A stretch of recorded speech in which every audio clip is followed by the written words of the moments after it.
Arthur Babysits by Mark Brown. Narrated by Papa. And Amma Clark. Merry Christmas. Arthur's sister D.W. had a problem. The Tibble twins are visiting again and they're driving me crazy, she said. They're everywhere I go. Oh, they can't be that bad, said Arthur. How would you know, said D.W. Later that afternoon, Arthur and D.W. took baby Kate for a walk. Look! Shouted the Tibble twins. There's D.W.! Oh, no, said D.W. Quick, let's hide. Mrs. Tibble looked very worried. I'm in a terrible pickle, she said.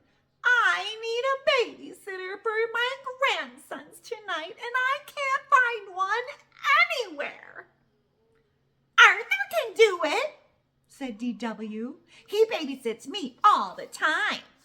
Oh, Arthur, you're a lifesaver, said Mrs. Tibble. Babysitting is such a big responsibility, said Arthur. I'm a little nervous. You'll do a fine job, said Mother. And we'll be right here if you want to call us, said Here's my crash helmet, said D.W. You'll need it. Why? Asked Arthur. Are you coming along? You think I'm trouble? Said D.W. Just wait. On the way, Arthur walked by the sugar bowl. Hey, Arthur! Called Buster. Where are you going? I'm on my way to the babysit Mrs. Tibble, said Arthur. Not the terrible Tibble twins, gasped Pernilla. My sister babysat for them once, and once was enough. You could always back out, said Buster, while you're still alive. Don't worry, said Francine. It'll be just like babysitting D.W. and baby Kate. Arthur remembered what that was like. Ow! First, baby Kate wet her diaper. Then she was crying her eyes out. Ah! Now he was really worried. Mrs. Tibble was waiting for Arthur. I'm so glad you're here, she said. And so are the twins. This is little Tommy in red and Timmy's in blue. Almost bedtime, darlings. I'll be back soon. Very soon, I hope, said Arthur. Nighty-night, Grammy, said the twins sweetly. She's gone! Screamed the twins. Playtime! Bang! Bang! Bang! No! Bedtime, said Arthur. No, we're not sleepy, said Timmy. The phone rang. It was D.W. I called with some advice, she said. Calm them down with a quiet game, like cards. Thanks, said Arthur. Bye. Hey, how about a nice quiet game of cards, asked Arthur. Great! We know a really good card game, said Tommy. 52 pickup! Then the phone rang again. It was D.W. Sounds like they're out of control, she said. You need to show them who's boss. Thanks a lot, said Arthur. Let's play cowboys, said Tommy. I'll be the sheriff, said Arthur, because I'm the boss. And we'll be the bad guys, said Timmy. The next time the phone rang, Timmy answered it. Arthur can't come to the phone right now. He's all tied up. Time for hide and seek, called Tommy. You'll never find us. Finally, when Arthur finally got loose, he searched and searched. If I don't find them soon, he thought, I'll be in big trouble. He looked in the bathtub, he looked under the bed, and he looked in the closet. Just then, the phone rang again. Guess who it was? What's going on over there, asked D.W. Shouldn't they be in bed?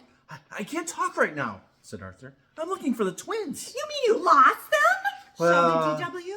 Well, not exactly, he said. I just can't find them. You're in really big trouble. What are you going to do? Just then, Arthur noticed the curtains were going. You see, he said, I sure hope I find them before the swamp thing does, he added loudly. Swamp thing? Asked Tommy from behind the curtain. Yes, the one that comes out on nights just like tonight, Arthur said. Sit down, and I'll tell you all about it. Arthur used his spookiest voice. Once in a dark, spooky swamp, there lived a horrible, big, slimy, stinky, green swamp thing, he began. You mean like a monster? Tommy asked meekly.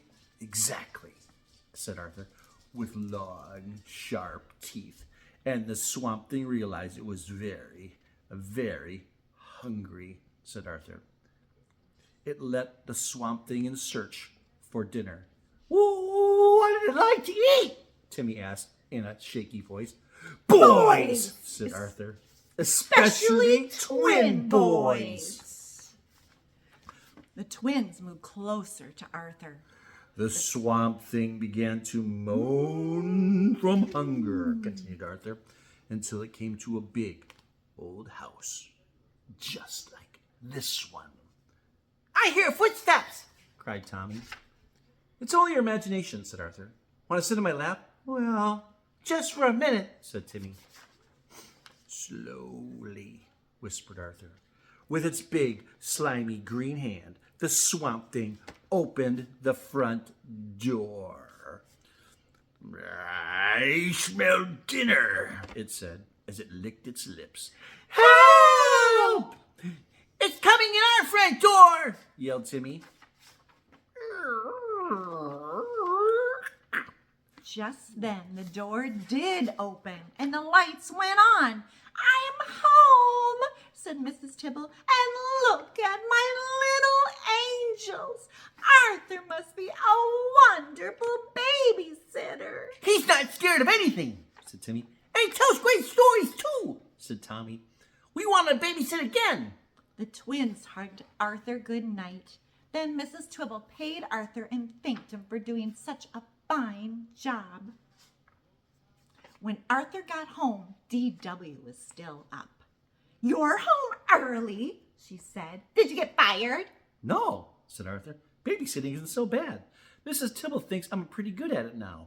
Now she wants me to babysit the twins every afternoon right here at our house. And since you know so much about babysitting, you could help. Oh, no! The end.